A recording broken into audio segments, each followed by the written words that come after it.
Trump ने Iran पर नए प्रतिबंधों का ऐलान कर दिया है, लेकिन ईरान और इजराइल के युद्ध को लेकर बड़ा फैसला मॉस्को में हो चुका है।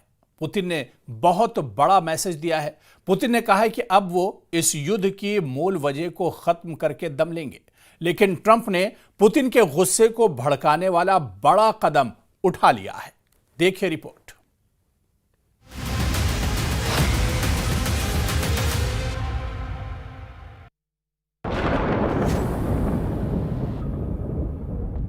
व्हाइट हाउस के ऊपर आसमान गरजने लगा और सामने आए दुनिया के सबसे बड़े बमबाज B-2 और साथ में दोनों तरफ F-35 दुनिया के खतरनाक फाइटर जेट, दुनिया के सबसे खतरनाक बॉम्बर के साथ उड़े। नीचे सलामी ले रहे हैं अमेरिका के राष्ट्रपति डोनाल्ड ट्रंप। एक बार फिर देखिए कैसे व्हाइट हाउस के ऊपर से गुजरा अमेरिका का B-2 और साथ में दोनों तरफ F-35। अपने सबसे खतरनाक बमबाजों को सलाम करते हुए ट्रंप ने भी कहा, अमेरिका ही दुनिया का बॉस है, क्योंकि अमेरिका ने उनके 6 महीने के कार्यकाल में वो करके दिखाया है जो आज तक नहीं हुआ। Had probably the most successful almost 6 months as a president and the presidency. I think they're saying it was the best 6 months, and I know for a fact they're saying the last 2 weeks there has never been anything like it as far as winning. ये America का स्वतंत्रता दिवस का जश्न है, जिसे Trump ने अपनी फायर पावर दिखाकर मनाया, क्योंकि इन्हीं विमानों की धमक पूरे इजराइल और ईरान के युद्ध में दिखाई दी। लेकिन अमेरिका और इजराइल की जोड़ी को दहलाने के लिए बड़ा मैसेज मॉस्को से आया है। रूस के विदेश मंत्री सरगेई लावरोव ने सऊदी अरब के विदेश मंत्री के साथ मुलाकात के दौरान ऐसी बात कही जो तेल अवीव से लेकर वॉशिंगटन डीसी तक सबको परेशान कर सकती है। रूस ने अमेरिका और इजराइल दोनों को चेतावनी दी है कि अब ईरान के खिलाफ युद्ध खत्म हो चुका है, यानी अब जंग दोबारा नहीं होनी चाहिए या ईरान पर अब हमला बर्दाश्त नहीं किया जाएगा। Дипломатическое урегулирование невозможно без устранения первопричин конфликта, как об этом в очередной раз сказал президент Путин в ходе вчерашнего телефонного разговора с президентом Трампом. Мы не можем быть удовлетворены развязкой, которая не будет учитывать в полной мере интересы России в сфере безопасности. रूस के तेवर देखकर ईरान भी तैयार है। ईरान में IRGC कमांडर हुसैन सलामी की वर्दी को छूकर कसम खाई गई है कि इस बार हमला हुआ तो न इजराइल बचेगा, न ही अमेरिका के अड्डों को बख्शा जाएगा। मॉस्को से लेकर तेहरान तक ईरान और इजराइल का रुका हुआ युद्ध एक बार फिर उबाल खा रहा है।